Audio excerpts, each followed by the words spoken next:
Hey guys, welcome back to our channel. இன்னைக்கு நம்ம mister kill episode 4 தான் பார்க்க போறோம். எபிசோட் ஸ்டார்டிங்ல கையை அதுக்கப்புறம் பேட்டை காட்டுறாங்க. ரெண்டு பேரும் பேசிட்டு இருக்கும்போது அங்க யாரோ செவரேறி குதிச்சுட்டு போயிட்டு இருக்காங்க. பொலிட்டீஷியன்ல ஒருத்த விக்டிம் இருப்பா இல்லையா, அவனுடைய வீட்டுக்கு போயிட்டு இருக்காங்க. அதை பேட் பார்த்துட்டு அவனை ஃபாலோ பண்ணிட்டு போயிட்டு இருக்கான். அவன் வந்துட்டு அவனை பிடிச்சிடுறான். பிடிச்சதுக்கு அப்புறமா அவன் வந்துட்டு அவன் பேக்ல இருந்து எதுவும் எடுக்கிறான். பட் ஆனா அவன் பேக்ல இருந்து எதுவும் வெப்பன்ஸ் எடுக்கல, வெறும் ஐடி கார்டு மட்டும் தான் எடுக்கிறான். ஆனா கையை பேட் வந்துட்டு பயந்துட்டாங்க. இவன் தான் வந்துட்டு அந்த கொலைகாரன் நினைச்சுக்கிட்டு. ஆனா அவன் வந்துட்டு பேக்ல இருந்து ஐடி கார்டு எடுத்து காமிச்சுக்கிட்டு நான் ஒரு ரிப்போர்ட்டர் அப்படின்னு சொல்றான். இவர் தான் நெக்ஸ்ட் விக்டிம் சொன்னதுனால நான் வந்துட்டு வீடியோ எடுக்க வந்திருக்கேன் அப்படின்னு சொல்றான். ஆனா அந்த ரிப்போர்ட்டர் வந்தது வந்துட்டு அந்த மர்டர் நடக்குங்கிறதுக்காக வரல. கையக்கும் பேட்டுக்கும் இப்போ வந்திருப்பாங்க இல்லையா, இப்போ ஒரு நியூஸ் வந்துட்டு லீக் ஆயிருக்கு. அதை வீடியோ எடுக்கிறதுக்காக தான் நிறைய ரிப்போர்ட்டர்ஸ் அங்க வந்திருக்காங்க. இவங்க ரெண்டு பேரும் பார்க்கும்போது கூட நிறைய அங்க ரிப்போர்ட்டர்ஸ் வந்துட்டு கார்ல இருந்து இறங்கி வந்துட்டு இருக்காங்க. அதுலதான் பேட்டோடைய தங்கச்சியுமே இருக்கா. பேட்டுக்குமே எதுக்காக இவங்க இப்போ வராங்க அப்படின்னு ஒரு டவுட் வருது. அதுக்கப்புறம் அந்த பிளேஸ்க்கு துன்பமே வந்திருக்கான். ரிப்போர்ட்டர்ஸ் எல்லாருமே பொலிட்டீஷியன் கிட்ட இன்டர்வியூ எடுக்க தான் வந்திருக்காங்க. ஆனா பொலிட்டீஷியனுடைய அடியால் என்ன சொல்றேன்னா, அவர் வந்துட்டு இன்னைக்கு இன்டர்வியூ கொடுக்க மாட்டாங்க. இருந்தாலுமே இந்த ரிப்போர்ட்டர்ஸ் வந்துட்டு விட மாட்டேங்கிறாங்க. அப்பதான் பேட் வந்துட்டு அவனுடைய தங்கச்சியை கவனிச்சிட்டு தங்கச்சியை கூப்பிட்டு கேட்டுட்டு இருக்கா, நீ எதுக்காக இங்க வந்த, நீ என்ன பண்ணிட்டு இருக்க இவங்க அப்படின்னு. அப்போ அவனுடைய தங்கச்சி என்ன சொல்றான்னா, உனக்கு விஷயமே தெரியாதா, இந்த பொலிட்டீஷியன் வந்துட்டு ஒரு 3 பொண்ணுங்க கிட்ட ஒரு பிளேஸ்ல தப்பா நடந்துட்டு இருக்கா. இந்த மேட்ரு வந்துட்டு சிசிடிவி கேமரா வீடியோ இருக்குல்ல, அது மூலமா லீக் ஆயிடுச்சு. இது எப்படி லீக் ஆச்சுன்னே தெரியல, அதனாலதான் இப்போ இங்க வந்துட்டு அவங்களுக்காக நாங்கெல்லாம் வந்திருக்கோம் அப்படின்னு அவ சொல்றான். அப்புறம் அந்த பிளேஸ்க்கு நாப் வந்துட்டு அந்த ரிப்போர்ட்டர்ஸ் எல்லாம் தடுக்கிறான். ஆனா ரிப்போர்ட்டர்ஸ் வந்துட்டு இன்னுமே போகாம அங்கே நின்றுட்டு இருக்காங்க. போலீஸ்க்கு இங்க என்ன வேலை? அப்புறம் துன் என்ன சொல்றான்னா, நெக்ஸ்ட் விக்டிம் இவன் தானே தெரியறதுக்கு முன்னாடியே போலீஸ் வந்துட்டு பாதுகாப்பு கொடுக்க மாட்டாங்க. அப்படி இருந்துமே நீங்க வந்துட்டு இங்க இருக்கீங்கன்னா அப்போ நெக்ஸ்ட் விக்டிம் இவங்க தான் இருக்கணும். அது தெரிஞ்சுக்கிட்டு தான் நீங்க வந்துட்டு அவருக்காக பாதுகாப்பு கொடுக்க வந்திருக்கீங்க அப்படின்னு சொல்லிட்டு. அதுக்கப்புறம் இப்போ நெக்ஸ்ட் சீன்ல இங்க அந்த பொலிட்டீஷியன் இருப்பால, அவன் வந்துட்டு சரி இங்க எங்க சிசிடிவி இருக்கு அப்படின்னு பார்க்க சொல்லியிருக்கான். அதுக்கப்புறமா அவனுடைய அடியாட்கள் வந்துட்டு சிசிடிவியை கண்டுபிடிச்சிடுறாங்க அந்த ரூம்ல. இவன் வந்துட்டு டெம்பிள்ல வந்துட்டு அந்த 3 மெம்பர்ஸ் இருக்காங்கல்ல கேர்ள்ஸ், அவங்க கிட்ட தப்பா நடந்துக்கிறான். அதை வந்துட்டு யாரோ சிசிடிவில ரெக்கார்ட் பண்ணிட்டு வெளியே அனுப்பியிருக்காங்க. ஸோ அதனாலதான் அங்க ரிப்போர்ட்டர்ஸ் எல்லாருமே வந்திருக்காங்க. அப்புறம் அந்த பொலிட்டீஷியன் வந்து கத்திட்டு இருக்கான், ஒரு சின்ன விஷயம் சிசி கேமராவை வந்துட்டு உங்களால கண்டுபிடிக்க முடியல அப்படின்னு. அப்புறம் அங்க அந்த அடியால் என்ன சொல்றான்னா, நீங்க கிளம்புங்க, நாங்க பாத்துக்கிறோம் இங்க அப்படின்னு. அப்பதான் வந்துட்டு இவங்க வெளியே பேசிட்டு இருக்காங்க. இப்போ பேட் வந்துட்டு அந்த துன்கிட்ட என்ன சொல்லிட்டு இருக்கான்னா, அப்படியெல்லாம் ஒன்றும் கிடையாது, இப்போதைக்கு எங்களால எந்த இன்ஃபர்மேஷனுமே கொடுக்க முடியாது, எல்லாமே கான்ஃபிடென்ஷியலா தான் வச்சிருக்கோம், அதனால எதுவுமே சொல்ல முடியாது அப்படின்னு சொல்றான். அதுக்கு துன் என்ன சொல்றான்னா, இல்ல பரவாயில்ல, எங்களுக்கே தெரிஞ்சிருச்சு அவங்க தான் நெக்ஸ்ட் விக்டிம் அப்படின்னு. அப்புறம் இங்க அந்த பொலிட்டீஷியன் வந்துட்டு தப்பிச்சு போறாங்க அப்படின்னு சொல்லிட்டு ஒரு ரூமர்ஸ் வருது. அதெல்லாம் வந்துட்டு கேட்டுட்டு அதை ஃபாலோ பண்ணி அந்த ரிப்போர்ட்டர்ஸ் போயிட்டு இருக்காங்க. பட் ஆனா அந்த பொலிட்டீஷியன் ஆப்போசிட் சைட்ல போயிட்டு இருக்கான். அதை வந்துட்டு கையை பார்த்துடுறான். அதுக்கப்புறமா இங்க ரிப்போர்ட்டர்ஸ் வந்துட்டு அந்த காருக்குள்ளதான் பொலிட்டீஷியன் எங்கேயோ போயிட்டு இருக்காங்க அப்படின்னு நினைச்சுக்கிட்டு அந்த காரை வந்துட்டு போட்டோ எடுக்க ஆரம்பிச்சிடுறாங்க. பட் கையை வந்துட்டு நல்லா அப்சர்வ் பண்ணிட்டு பார்த்துருக்கான். அவங்க வந்துட்டு வேற சைட்ல போயிட்டு இருக்காங்க. அவங்கள ஃபாலோ பண்ணிட்டு போயிட்டு இருக்கான். அவன் போயிட்டு இருக்கும் போது அங்க நிறைய டேஞ்சரான பிளேசஸ் எல்லாம் இருக்கு. அப்புறம் இந்த சைடு ரிப்போர்ட்டர்ஸ் எல்லாம் அவர் தானா அப்படின்னு எட்டி பாக்குறாங்க. அப்படியே அந்த துண்டை வந்துட்டு எடுக்கிறாங்க அவங்க ஃபேஸ்ல இருக்குது. பட் ஆனா அது வந்துட்டு பொலிட்டீஷியன் கிடையாது, வேற யாரோ. அவங்க தப்பிச்சு போயிட்டாங்கன்னு நினைச்சுக்கிட்டு உடனே ரிப்போர்ட்டர்ஸ் எல்லாம் கிளம்பி போயிடுறாங்க. இந்த பக்கம் அந்த பொலிட்டீஷியன் என்ன பண்ணிருக்கானா, அவனோட அடியால கூட்டிட்டு வந்திருக்கா இல்லையா, அவனை வந்துட்டு கேட்டுட்டு இருக்கா, நீ என்ன பண்ணிட்டு இருக்க சீக்கிரவா அப்படின்னு. அந்த அடியால் என்ன பண்றான்னா, அவங்க கிட்ட ஒரு கரண்ட் ஷாக் மாதிரி என்னமோ இருக்கு, அதை வந்துட்டு அந்த பொலிட்டீஷியன் மேல போட்டு அவங்களுக்கு வந்துட்டு மயக்கம் மாதிரி பண்ண வச்சிடுறாங்க. அதுக்கப்புறமா அவன் வந்துட்டு அந்த பொலிட்டீஷியனை ஒரு காருக்குள்ள ஏத்திட்டு அவன் வந்துட்டு கையை பார்த்துட்டே இருக்கான். எல்லாத்தையும் கையை வந்துட்டு பார்த்துட்டு தான் இருக்கா. சரி கையை ஃபாலோ பண்ணி போலாம் அப்படின்னு நினைக்கும் போது கல் தடுக்கி கீழே விழுந்துடுறான். சரி இருந்தாலுமே எந்திரிச்சு ஃபாலோ பண்ணி போலான்னு நினைக்கும் போது அந்த ஒரு ஆள் இருப்பால கடத்திட்டு போவா இல்லையா, அவன் வந்துட்டு போயிடுறான். அதுக்கப்புறம் கையை வந்துட்டு என்னடா இது தப்பிச்சு போயிட்டான்னு யோசிச்சுக்கிட்டு அப்படியே அந்த இடத்த சுத்தி பார்த்துட்டு இருக்கான். இப்போ நெக்ஸ்ட் சீன்ல கையவா காட்டுறாங்க. கையை வந்துட்டு ஒரு மரத்துக்கு கீழே உட்காந்து பேசிட்டு இருக்கான். அப்பதான் வந்துட்டு பேட்டுமே அந்த பிளேஸ்க்கு வரா. வந்துட்டு என்ன சொல்றான்னா, உனக்கு என்ன ஆச்சு, கையில அடிபட்டுடுச்சு அப்படின்னு கேட்டுட்டு இருக்கான். என்னதான் நடந்தது அப்படின்னு கேட்டுட்டு இருக்கான். அப்போ கையை என்ன சொல்றான்னா, பொலிட்டீஷியன் வந்துட்டு இன்னொரு அடியாள் கூட தப்பிச்சு போயிட்டு இருந்தா, பட் அந்த அடியாள் தான் நான் வந்துட்டு கில்லர்னு நினைக்கிறேன். அவன் வந்துட்டு பொலிட்டீஷியன் அடிச்சு ஒரு சுமோல வந்து கூட்டிட்டு போயிட்டான். இன்னொரு பக்கத்துல பேட்டுடைய தங்கச்சி வந்துட்டு லாயரை பத்தி விசாரிச்சுட்டு இருக்கான். அவன் வந்துட்டு இருக்கிறதுலே மோசமானவன், அதனால அது தெரிஞ்சதை எல்லாருமே அவன் சாகட்டோன்னு அங்க ரிப்போர்ட்டர்ஸ் எல்லாம் அங்க லைவ் ஸ்ட்ரீம் பண்ணிட்டு இருக்காங்க. அப்ப பேட் என்ன பண்றான்னா, அவனுடைய தங்கச்சியை பிடிச்சிக்கிட்டு தனியா இழுத்துட்டு போறான். கூப்பிட்டுட்டு போய் திட்டிட்டு இருக்கா, என்ன பண்ணிட்டு இருக்க நீ, உங்களால இப்போ எவ்வளவு பெரிய பிரச்சனை ஆயிடுச்சு தெரியுமா, நாங்க வந்துட்டு கிரிமினலையே கையை விட்டுட்டோம். ஆக்சுவலா ரிப்போர்ட்டர்ஸ் எல்லாம் இப்போ என்ன நினைக்கிறாங்கன்னா, இப்போ கொலை பண்ணிட்டு இருக்கால அந்த ஆள் வந்துட்டு நல்லவங்க அப்படின்னு நினைக்கிறாங்க. ஏன்னா அவன் வந்துட்டு கொல்றவங்க எல்லாருமே ஒரு கிரிமினல்ஸ் தான், அதனால எல்லாருமே அவனுக்கு தான் சப்போர்ட் பண்ணிட்டு இருக்காங்க. உடனே அவனுடைய தங்கச்சி வந்துட்டு நான் நல்லா தான் பண்ணிட்டு இருக்கேன், என்னால வந்து எங்க அப்பா மாதிரி இருக்க முடியாது, கிரிமினல்ஸ் எல்லாம் தப்பிக்க விட்டு என்னால கண்டிப்பா இருக்க முடியாது, நான் என்னுடைய வேலையை தான் பண்ணிட்டு இருக்கேன், நீ எதுக்காக என்ன வந்து திட்டிட்டு இருக்க அப்படின்னு கேக்குறான். அதுக்கு பேட் என்ன சொல்றான்னா, அப்படியெல்லாம் கிடையாது, நீங்க பண்றதெல்லாம் தப்பு தப்பா தான் பண்ணிட்டு இருக்கீங்க. அப்படியே பேட் வந்துட்டு கத்த ஆரம்பிச்சிடுறா. அப்போ இவளுமே வந்துட்டு கத்த ஆரம்பிச்சிடுறா. உனக்கு உண்மை என்ன தெரியுமா? அந்த லாயர் வந்துட்டு எவ்வளவு பெரிய கேவலமானவன் உனக்கு தெரியுமா? அவனை திருத்துறதுக்காக ஒரு ஆள் கண்டிப்பா தேவையில்லை. அதுக்கு அந்த கில்லர் தான் சரியா இருப்பான். அவன் வந்துட்டு அப்படியே இருக்கட்டும். நீங்க எல்லாம் என்ன பண்றீங்கன்னா ஒரு கிரிமினலுக்கு பாதுகாப்பு கொடுக்குறீங்க. நீங்க என்ன நினைச்சிட்டு இருக்கீங்க அப்படின்னு அவனுடைய தங்கச்சி கேட்டுட்டு இருக்கா. இது எல்லாத்தையும் வந்துட்டு துன் பார்த்துட்டு தான் இருக்கான். அவன் வந்துட்டு என்ன சொல்றான்னா, நீ கரெக்டான வழியை தான் சூஸ் பண்ணிருக்க, உனக்கு நான் பாராட்டுறேன் அப்படின்னு சொல்லிட்டு உன்னை நான் பாராட்டுறேன் அப்படின்னு சொல்றான். இப்போ நெக்ஸ்ட் சீன்ல பேட் வந்துட்டு அவனுடைய தங்கச்சியை நினைச்சுக்கிட்டு யோசிச்சுட்டு இருக்கா. இது எல்லாத்தையும் கையவும் பார்த்துட்டு இருக்கான். அவனுமே பேட்டுக்காக கொஞ்சம் வருத்தப்பட்டுட்டு இருக்கான். அடுத்த நாள் காலையில இவங்க எல்லாருமே போலீஸ் ஸ்டேஷனுக்கு போயிடுறாங்க. போகும்போது பேட் வந்துட்டு கையை கிட்ட நான் உன்னை ட்ராப் பண்றேன் அப்படின்னு கேட்கறான். அதுக்கு கையை என்ன சொல்றேன்னா, இல்ல உங்களுக்கும் உங்களுடைய தங்கச்சிக்கும் பிரச்சனை இருக்கு, ஸோ அதை ஃபர்ஸ்ட் பேசிட்டு சால்வ் பண்ணுங்க. அதுக்கு பேட் என்ன சொல்றான்னா, என்னுடைய தங்கச்சி நான் சொல்றதை கேட்க மாட்டா, நான் சீக்கிரமா போறது வேஸ்ட் தான் அப்படின்னு சொல்றான். நீ வா நான் உன்னையே ட்ராப் பண்றேன் அப்படின்னு கையை கிட்ட சொல்றான். கையுமே தேங்க்ஸ் அப்படின்னு சொல்லிட்டு கார்ல ஏறான். அதுக்கப்புறமா பேட்டுமே கையை ட்ராப் பண்ண கூட்டிட்டு போயிட்டு இருக்கான். போறப்போ கையை என்ன சொல்றான்னா, எனக்கு என்னுடைய வீட்டுக்கு போறதுக்கு ஒரு ஷார்ட் ரூட் இருக்கு, அங்கே நிறுத்துங்க, நான் வந்துட்டு இறங்கி போயிடுறேன் அப்படின்னு சொல்றான். அப்புறம் பேட்டுமே காரை ஸ்டாப் பண்றா. கையுமே இறங்கி போறான். கையை இறங்கிட்டு அந்த எப்போ ஒரு பூனைக்கு சாப்பாடு போடுவாள்ல, அந்த பூனைக்கு சாப்பாடு போட்டுட்டு இருக்கான். அப்புறம் இவன் பண்றதையே பேட் வந்துட்டு பாத்துட்டு இருக்கான். அப்படியே பாத்துக்கிட்டே எதுக்காக இவன் வந்துட்டு டெய்லி சாப்பாடு போட்டுட்டு இருக்கா, சும்மா அதை வந்துட்டு எடுத்து வளர்க்கலாமே அப்படின்னு யோசிக்கிறான். அப்படியே அவன் கிட்ட டைரக்டா கேட்டுட போயிட்டு இருக்கான். அப்புறம் பேட் கையை கிட்ட, நீ இப்படி டெய்லி பூனைக்கு சாப்பாடு போடுறதுக்கு பதிலா நீயே அதை தூக்கிட்டு போய் வளர்க்கலாம்ல அப்படின்னு கேட்கறான். அதுக்கு கையை என்ன சொல்றான்னா, நான் இறந்துட்டா இந்த பூனையை யாரும் பார்த்துக்க முடியாது, அதனால இது இங்கே இருந்துச்சுன்னா வேற யாராச்சும் பார்த்துப்பாங்கல்ல அப்படின்னு சொல்றான். உடனே பேட்டுமே இவனை விட வேற யாரும் அவன் வந்துட்டு நல்லவங்க பார்த்துருக்க மாட்டான் போல, அதனால அதிசயமா பார்த்துட்டு அப்படியே கீழே இருக்க இன்னொரு பூனையை எடுத்துக்கிறான்.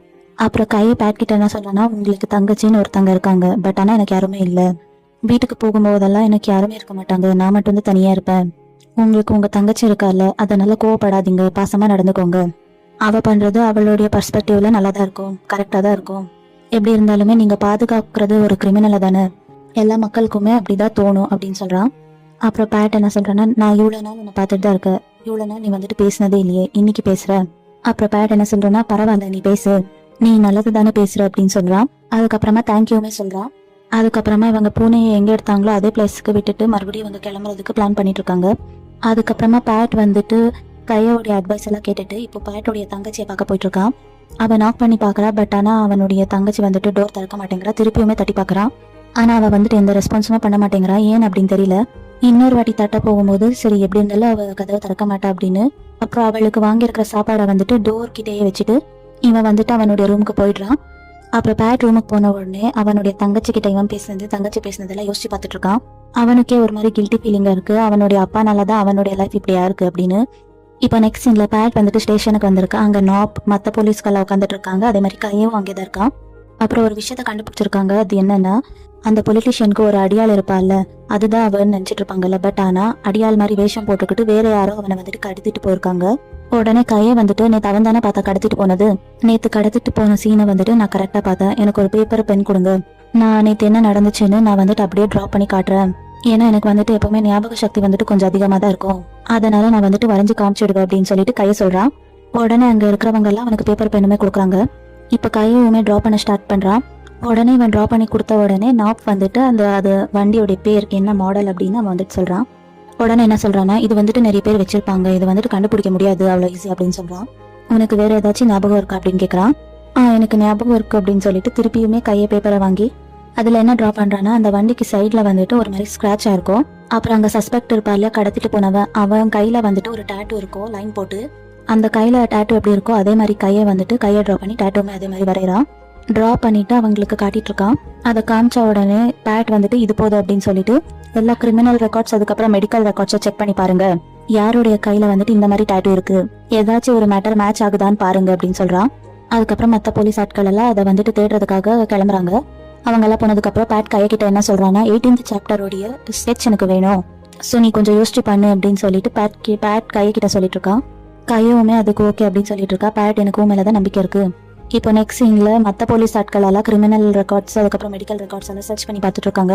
அப்படியே அவங்க வந்துட்டு சஸ்பெக்டா கண்டுபிடிச்சிடுறாங்க. அந்த சஸ்பெக்டோடைய பேர் வந்துட்டு கிம். இதெல்லாம் கண்டுபிடிச்சிடுறாங்க இவங்களும். அதே நேரத்துல அந்த ரிப்போர்ட்டர்ஸ் இருப்பாங்க இல்லையா, நியூஸ் சேனல்ல அனௌன்ஸ் பண்ணிட்டு இருக்காங்க. இன்னொரு பக்கத்துல பேட் வந்துட்டு கையக்காக சாப்பாடு எடுத்துட்டு வந்து கொடுத்துட்டு இருக்கான். இந்த நீ குடிச்சு நல்லா யோசி, லாஸ்ட் சாப்டர் எப்படி இருக்கும்னு நல்லா யோசிச்சுப்பாரு, அப்பதான் எங்களுக்கு ஹெல்ப்ஃபுல்லா இருக்கும். அதுக்கு கையும் வந்துட்டு ஓகே அப்படின்னு சொல்லிட்டு இருக்கான். ஃபர்ஸ்ட் இவன் வந்துட்டு குடிக்காம வச்சுட்டு இருந்திருப்பான், அதனால அவங்க வந்துட்டு ஓப்பன் பண்ணி கொடுத்துருப்பாங்க. இப்போ உடனே கையவுமே அந்த ஜூஸ் எடுத்து குடிக்க ஆரம்பிச்சிடுறான். இப்போ நெக்ஸ்ட் சீன்ல அந்த நியூஸை காட்டுறாங்க. அந்த நியூஸ் லைவ்ல போயிட்டு இருக்கு. அதனால அவங்கள பத்தி இந்த போலீஸ் டிபார்ட்மெண்ட்ல என்ன பேசிட்டு இருக்காங்கன்னா, எப்படிதான் இந்த நியூஸ் சேனல்ஸ்க்கெல்லாம் நியூஸ் டக்கு டக்குன்னு போகுதுன்னு தெரியல.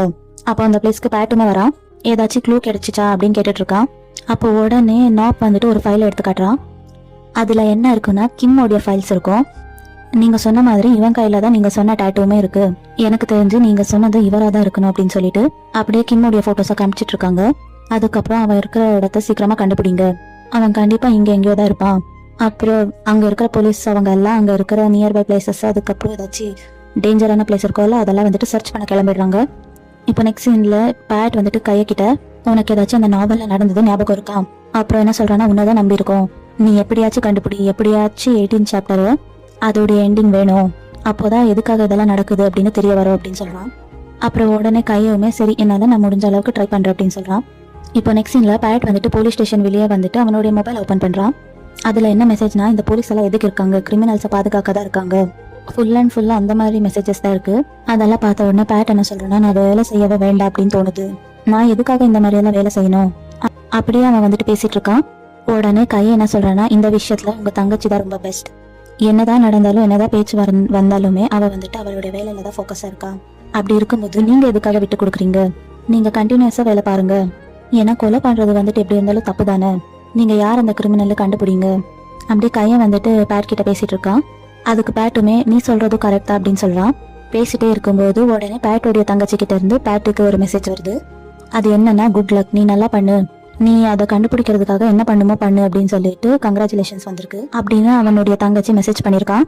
அப்புறம் உடனே பேட் என்ன சொல்றான்னா, எனக்கு வந்துட்டு ஒரு நல்ல தங்கச்சியும் நல்ல பார்ட்னருமே இருக்காங்க. அவன் வந்துட்டு பார்ட்னர்னு சொன்னது கையே தான். அவன் வந்துட்டு அப்படியே அவனுக்கு கை கொடுக்குறான். கையுமே அப்படியே பார்த்துட்டு சரி அப்படின்னு சொல்லிட்டு கை கொடுக்குறான். இவங்க இப்படி கை கோத்துட்டு இருக்கும் போது அந்த பிளேஸ்க்கு நாப் வரான். கிம் மறைஞ்சிருப்பால அந்த இடத்த கண்டுபிடிச்சிட்டோம், வாங்க சீக்கிரம் அப்படின்னு சொல்லிட்டு கூப்பிட்டு இருக்கான். உடனே இவங்க 3 பேரும் சேர்ந்து அந்த பிளேஸ்க்கு போறாங்க. அப்படி இவங்க தேடிட்டே போகும்போதுதான் அந்த சும்மா ஒரு கொலை கடத்திட்டு போன வண்டி அதுவுமே அங்க இருக்கு. உடனே கையவுமே இதேதான் நான் பார்த்தது கூட, இங்கதான் அவன் கண்டிப்பா இருக்கணும் அப்படின்னு சொல்றான். உடனே பேட் அதுக்கப்புறம் நாப் ஃபர்ஸ்ட் உள்ள போறாங்க. அப்படியே அங்க இருக்கிற இடத்தெல்லாம் தேடிட்டு இருக்காங்க. இந்த ஒரு லாஸ்ட் பிளேஸ்ல ஃபுல்லா ஒரு கவர்ல பிளட் இருக்கு. அதுவும் இல்லாம டேஞ்சரஸான என்ன வெப்பன்ஸ் எல்லாம் இருக்குமோ அது எல்லாமே அந்த பிளேஸ்ல இருக்கு. முன்னாடி வந்துட்டு பேட் அதுக்கப்புறம் நாப் தான் போயிட்டு இருக்கா, பின்னாடிதான் கையை வந்துட்டு இருக்கான். உள்ள பார்த்த உடனே ஒரு மாதிரிதான் இருக்கும். உள்ள வந்துட்டு ஒரு ரூம் ஃபுல்லா அந்த நெக்ரோஸ் நாவல் இருக்கும் இல்லையா, அதோடைய ஸ்கெட்சை தான் ஃபுல்லா ஸ்டிக் பண்ணி வச்சிருக்காங்க வால்ஸ்ல. இத எல்லாத்தையும் இவங்க 3 பேரும் பார்த்துட்டு இருக்காங்க. இதெல்லாம் பார்த்ததுக்கு அப்புறம் கையக்குமே ரொம்பவே ஷாக்கிங்கா இருக்கு. அப்படியே இவங்க பார்த்துட்டு இருக்கும்போது ஒரு டைரி இருக்கும், அதை கவனிக்கிறாங்க. கவனிச்சுட்டு ஃபர்ஸ்ட் பேட் அதை எடுத்துட்டு அதுக்கப்புறம் கைக்கு வந்துட்டு கொடுக்குறான். அதுல என்ன இருக்கும்னா, அந்த புக்ல என்ன இருக்குன்னா மெமரிஸ் ஆஃப் எவில் அப்படின்னு எழுதிருக்கு. அதுல எல்லாம் எப்படி இருக்குன்னா, ஃபர்ஸ்ட் செகண்ட் தேர்ட் மர்டர்ஸ் இருக்கும் இல்லையா, அது நெக்ரோஸோடைய போட்டோ, அதுக்கப்புறம் உண்மையான கொலை போட்டோ, இந்த மாதிரி தான் ஸ்டிக் பண்ணி வச்சிருக்காங்க. ஆனா 4th மர்டர் எப்படி எழுதி வச்சிருக்கான்னா, ஒரு டெம்பிள் ஃபேஸ் மாதிரி எழுதி வச்சிருக்கான். அவன் வந்துட்டு ரொம்ப யோசிச்சுட்டே இருக்கான். இருந்தாலுமே அவனுக்கு வந்துட்டு ஞாபகம் வர மாட்டேங்குது. அப்படி யோசிச்சுட்டு இருக்கும் போது பேட் என்ன சொல்றான்னா, உன்னால முடியலன்னா கொஞ்ச நேரம் வெளியே போயிரு, இங்க எல்லாத்தையும் முடிச்சுட்டு அதுக்கப்புறமா உன்னை கூப்பிடுறப்போ வா அப்படின்னு சொல்றான். கையுமே ஓகே அப்படின்னு சொல்லிட்டு வெளியே போயிடுறான். அப்புறம் இன்னொரு பக்கத்துல அந்த போலீஸ் ஆட்கள் எல்லாம் அவனை பத்தி, அந்த சஸ்பெக்டை பத்தி ரிசர்ச் பண்ணிட்டு இருப்பாங்க இல்லையா, அதே மாதிரி உண்மையான சஸ்பெக்டுமே அவன் தான் அப்படின்னு ப்ரூவ் ஆயிடுது. அப்படியே இவனுக்கு வந்துட்டு அரெஸ்ட் வாரண்ட் கொடுங்க அப்படின்னு சொல்லிட்டு கேட்டிருக்காங்க. அப்புறம் இன்னொரு பக்கத்துல கையை வந்துட்டு அந்த ரூம்ல எந்தெந்த மாதிரி போட்டோஸ் இருந்துச்சோ அது எல்லாத்தையும் யோசிச்சு பார்த்துட்டு இருக்கான். பட் இவன் என்ன யோசிச்சாலும் அவனுக்கு வந்துட்டு எந்த க்ளூவுமே கிடைக்க மாட்டேங்குது. ரொம்ப நேரமா யோசிச்சுட்டே இருக்கிறதுனால அவனுக்கு ரொம்பவே ஸ்ட்ரெஸ் ஆயிடுது. இப்போ நெக்ஸ்ட் சீன்ல அந்த சஸ்பெக்ட் இருப்பா இல்லையா, அவன் வந்துட்டு அந்த பொலிட்டிஷியனை இழுத்துட்டு போயிட்டு இருக்கான். அந்த பொலிட்டிஷியன் வந்துட்டு உடனே தப்பிச்சு போக முயற்சி பண்ணிட்டு இருக்கான். உடனே பின்னாடில இருந்து அந்த சஸ்பெக்ட் வந்துட்டு அவன் பாக்கெட்ல ஹேமர் வச்சிருப்பான் போல, அந்த ஹேமர் எடுத்துக்கிட்டு அவன் வந்துட்டு அங்கத்துல இருந்து வந்துட்டு இருக்கான்.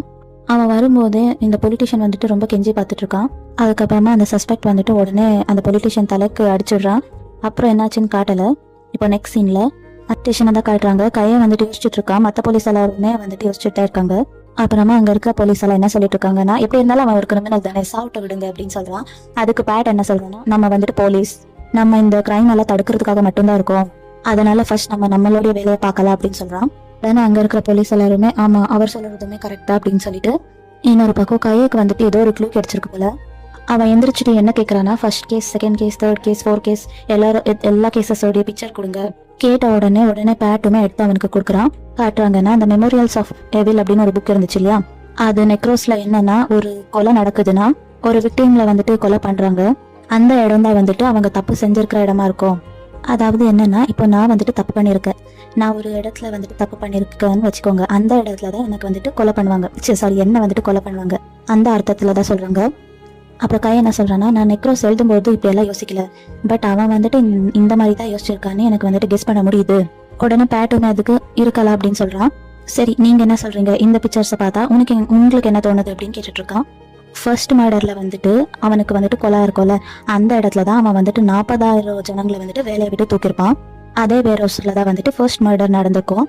அதே மாதிரி செகண்ட் கேஸ் வந்துட்டு ஒரு ஓப்பன் ஃபீல்ட், அந்த கேஸை வந்துட்டு நாப் தான் விசாரிச்சிருப்பான். அது என்னன்னா அந்த லேண்டோடைய ஓனர் இருப்பாங்க, அவங்களுக்கே அவங்க ஆஃபீஸில் இருப்பாங்கல்ல, அந்த டைமாக பார்த்துட்டு அந்த லேண்டை வந்துட்டு அவங்க வந்துட்டு எடுத்துகிட்டு இருப்பாங்க. அதாவது அந்த லேண்ட் வந்துட்டு உங்களுடையது கிடையாது, எங்களுடையது. அந்த இறந்துருப்பா இல்லையா, அவன் வந்துட்டு எடுத்திருப்பா. ஸோ அந்த இடத்துல தான் அவனுக்கு மர்டர் ஆயிருக்கும். அதே மாதிரி தேர்ட் கேஸ் வந்துட்டு ஒரு வேர் ஹவுஸில் தான் நடந்திருக்கும். அந்த வேர் ஹவுஸில் தான் நிறைய ட்ரக்ஸை வந்துட்டு மறைச்சி வச்சிருப்பாங்க. பட் அதை வந்துட்டு கண்டுபிடிச்சதுக்கு அப்புறம் அந்த ட்ரக்ஸ் எல்லாம் நாங்கள் விற்கலன்னு சொல்லியிருப்பாங்க. அவன் அப்படியே போய் சொல்லி ஏதோ பண்ணி அந்த கேஸ்லேருந்து வெளியே வந்துடுறான். போலீஸ் வந்துட்டு என்னதான் இன்வெஸ்டிகேஷன் பண்ணாலுமே பணம் கொடுத்தெல்லாம் சமாளிச்சிருக்கான். இதே மாதிரி தான் 3 மர்டரும் நடந்திருக்கு. அந்த 3 பேர் எங்கே தப்பு பண்ணியிருப்பாங்களோ அதே பிளேஸில் தான் நடந்திருக்கு. அதே மாதிரி தான் ஃபோர்த் விக்டிம் எப்படின்னா, வெளியே வந்துட்டு நல்லவ மாதிரி காமிச்சிக்கிட்டே உள்ள வந்துட்டு நிறைய தப்புகளை பண்ணியிருக்கான். அதனால இவன் கொலை எங்க நடக்க போகுதுன்னா, அவன் வந்துட்டு ஒரு டெம்பிளை கட்டியிருப்பான். அவன் வந்துட்டு பக்தியா சுத்திட்டு இருக்கா அப்படின்னு சொல்லிட்டு லாஸ்ட் எபிசோட்ல சொல்லியிருப்பா இல்லையா. ஸோ அதனால அவனுடைய மர்டர் வந்துட்டு அந்த டெம்பிள்ல தான் நடக்கும் அப்படின்னு தான் இவங்க சொல்லிட்டு இருக்காங்க. ஸோ இதெல்லாத்தையும் கையை சொல்லிட்டு நடந்துட்டு வந்துட்டு இருக்கான். அப்புறம் பேட் வந்துட்டு நான் உன்னை நம்புறேன், அதனாலதான் நம்ம இப்போ வந்துட்டு அந்த டெம்பிளுக்கு போறோம் அப்படின்னு சொல்றான். உடனே கையை நீங்க எதுக்காக என்ன நம்புறீங்க அப்படின்னு கேட்கறான். பர்டிகுலரான ரீசன் எல்லாம் ஒன்றும் இல்லை, நீ வந்துட்டு ரொம்பவே நல்லவன் அப்படின்னு சொல்லிடுறான். அதுக்கப்புறம் இவங்க 2 பேரும் கார்ல ஏறுறாங்க. அதுக்கப்புறமா இவங்க வந்துட்டு அந்த பொலிட்டிஷியன் கட்டியிருக்க டெம்பிளுக்குமே போயிடுறாங்க. இவங்களை சுத்தி முத்தி பார்த்துட்டு தான் இருக்காங்க ஏதாச்சும் நடந்திருக்கா அப்படின்னு. அப்புறம் சடனா மேலத்துல இருந்து ஒரு பொணம் வந்துட்டு கீழே விழுது. அது வந்துட்டு அந்த பொலிட்டிஷியனுடைய பாடி தான். அவன் வந்துட்டு அந்த விக்டிம், அது வந்துட்டு அந்த பொலிட்டிஷியனுடைய பாடி தான். அந்த கில்லர் இருப்பாள், அவன் தான் மேலத்துல இருந்து தூக்கி போட்டிருக்கான். உடனே பேட் வந்துட்டு எனக்கு தெரியும், கண்டிப்பா அவன் கொலை பண்ணியிருப்பான், பிகாஸ் எப்படியும் 3 நாள் ஆயிடுச்சு அப்படின்னு சொல்லிட்டு இருக்கான். உடனே பார்க்கும்போது அந்த பொலிட்டிஷியனுமே இறந்துடுறாங்க. கையை வந்துட்டு பாக்குறான். அவன் வந்துட்டு எப்பயும் போல ஷாக்ல தான் இருக்கான். அதுக்கப்புறமா தான் மற்ற போலீஸ் எல்லாம் அந்த பிளேஸ்க்கு வராங்க. பிகாஸ் அந்த கில்லர் இருப்பான் இல்லையா, அவனை தேடி தான் வந்துட்டு இருக்காங்க. ஏன்னா இப்போ பாடி கூட மேலத்துலேருந்து கீழே அவன் தானே போட்டா, ஸோ கண்டிப்பாக அவன் வந்துட்டு அங்கே தான் இருப்பான்னு எல்லாருக்கும் ஒரு கெஸ் இருக்கு. அப்போதான் கையை வந்துட்டு ஒன்று நோட் பண்ணுறான். அவன் என்ன நோட் பண்ணுறான்னா, சாமியார் வேஷத்தில் ஒருத்தன் போயிட்டு இருக்கான். பட் அவன் வந்துட்டு காலில் ஷூ போட்டுட்டு இருக்கான். அப்படியே அவன் கையை பார்த்தா அவனுடைய கையிலுமே அந்த டாட்டூ இருக்கும் இல்லையா, அதே தான் இருக்கு. அதை பார்த்த உடனே இவன் தான் கிரிமினல் அப்படின்னு கண்டுபிடிச்சிடுறான். ஆனால் கண்டுபிடிச்சவன் வந்துட்டு அந்த போலீஸ் கிட்ட சொல்லியிருக்கலாம். ஆனால் அவன் வந்துட்டு சொல்லாமல் என்ன பண்ணுறான்னா, அவனே வந்துட்டு ஃபாலோ பண்ணி போயிட்டு இருக்கான். அந்த கிரிமினலுமே நடந்து போயிட்டே இருக்கான். கையுமே அவனை ஃபாலோ பண்ணிட்டு இருக்கான். கைக்கு வந்துட்டு கன்ஃபார்மே ஆயிடுது அவன் தான் கிரிமினல் அப்படின்னு. அவனை ஃபாலோ பண்ணி தான் ஆகணும், பேட் கிட்ட எல்லாம் சொல்ல டைம் இல்லை அப்படின்னு சொல்லிட்டு ஃபாலோ பண்ணிட்டு இருக்கான். அவன் வந்துட்டு அவனை பிடிக்கணும் தான் சீக்கிரமா ஓட ஆரம்பிக்கிறான். அப்புறம் இவங்க 2 பேரும் அவனை பிடிக்கிறதுக்காக ஓடி வந்துட்டு இருக்காங்க. அவன் ஓடி வந்த உடனே கையை வந்துட்டு கத்த ஆரம்பிச்சிடுறான். அப்ப அவன் கில்லர் இருப்பா இல்லையா, திரும்பிட்டு அவனை குத்துறதுக்காக வரான். ஆனா கையை பார்த்த உடனே அந்த கில்லர் வந்துட்டு குத்தல. அவன் வந்துட்டு சந்தோஷமா பார்த்துட்டு இருக்கான், நீங்களா அப்படின்னு. பின்னாடில இருந்து இப்போ இன்ஸ்பெக்டர் வரான், அதாவது பேட் வரா. பேட் வந்துட்டு கையை பின்னாடி தள்ளிட்டு இவன் முன்னாடி வரான். பேட்டை பார்த்ததுமே அந்த கில்லர் வந்துட்டு பேட்டை குத்திடுறான். பட் அவன் நினைச்சிருந்த கையை குத்திருக்கலாம், பட் ஆனா குத்தாம பேட்டை குத்திருக்கானா என்ன தெரியல, மேபி என்னமோ இருக்கு. அப்புறம் உடனே அந்த கில்லர் வந்துட்டு கத்திய இழுக்க பாக்குறான். ஆனா பேட் வந்துட்டு கத்தியை ஸ்ட்ராங்கா பிடிச்சிக்கிட்டு அவனுடைய கை இருக்கும் இல்லையா, கில்லருடைய கை, அவனையுமே ஸ்ட்ராங்கா பிடிச்சிக்கிறா, விட மாட்டேங்கிறான். அவன் வந்துட்டு உயிரே போனாலும் பரவாயில்லன்னு சொல்லிட்டு தான் அவனை பிடிச்சிட்டு இருக்கான். அவன் வந்துட்டு சிரிச்சுட்டு தான் இருக்கா. பேட்டை பார்த்துட்டு அந்த கில்லருமே சிரிச்சுட்டு தான் இருக்கான். பேட் சிரிச்சுக்கிட்ட நீ எப்படி தப்பிச்சு போற, நானும் பார்த்துடு அப்படின்னு சொல்லிட்டு சிரிச்சிட்டு இருக்கான். அதுக்கப்புறம் அங்க இருக்கிற மத்த போலீஸ் எல்லாம் வந்துட்டு அந்த கிரிமினலை பிடிச்சிடுறாங்க. அதுக்கப்புறம் பேட்டுமே மயங்கி கீழே விழுந்துடுறான். அப்புறம் கையை வந்துட்டு பேட்டை பிடிச்சிக்கிட்டே கத்திட்டு இருக்கா, எந்திரிங்க அப்படின்னு. ஆனா பேட் வந்துட்டு எந்திரிக்க முடியல, அவன் வந்துட்டு மயங்கிட்டான். கையை வந்துட்டு ரொம்ப அழுதுகிட்டே பேட் அப்படின்னு கூப்பிட்டுட்டே தான் இருக்கான். அதுக்கப்புறம் கையவே வந்துட்டு பேட்டை ஹாஸ்பிட்டலுக்கு கூட்டிட்டு போயிடுறான். இதோட இந்த எபிசோட் முடியுது. இப்போ ஒரு ஸ்பெஷல் சீன் காட்டுறாங்க. ஆக்சுவலா இவன் வந்துட்டு பொலிட்டிஷியனை தேட போகும்போது கீழே விழுந்திருப்பா இல்லையா, பேட் வந்துட்டு கையோடைய கையை பார்த்திருப்பான். என்ன ரொம்ப வலிக்குதா அப்படின்னு சொல்லிட்டு கேட்டுட்டு இருக்கான். அதுக்கு கையே அதெல்லாம் ஒண்ணும் இல்லை, இது சும்மா நார்மலான ஒரு ஸ்கிராட்ச் தான் அப்படின்னு சொல்றான். உடனே பேட் என்ன சொல்றான்னா, நீ கிரிமினல்ஸை பிடிக்க ஹெல்ப் மட்டும் பண்ணு, அவங்கள பிடிக்க போகாத, உனக்கு ஏதாச்சும் அடிபட்டுடும்னு எனக்கு பயமா இருக்கு அப்படின்னு சொல்லிட்டு இருக்கான். உனக்கு ஏதாச்சும் ஆச்சுன்னா என்ன பண்ணிட்டோம், அதனால நீ வந்துட்டு போக வேண்டாம், நீ சும்மா அந்த நாவல்ல என்ன இருக்கோ அதை மட்டும் சொல்லு போதும். அதுக்கு கையவுமே ஏன் இவ்வளோ அக்கறை காட்டுறா அப்படின்னு சொல்லிட்டு பார்த்துட்டு இருக்கா. அதுக்கப்புறம் சரி அப்படின்னு சொல்லிட்டு கையை ஓகே அப்படின்னு சொல்றா. இதோட இந்த எபிசோட் முடியுது. இந்த வீடியோ பிடிச்சிருந்தா லைக் பண்ணுங்க. அடுத்து என்ன நடக்க போகுதுன்னு தெரிஞ்சுக்க நம்ம சேனலை சப்ஸ்கிரைப் பண்ணிக்கோங்க.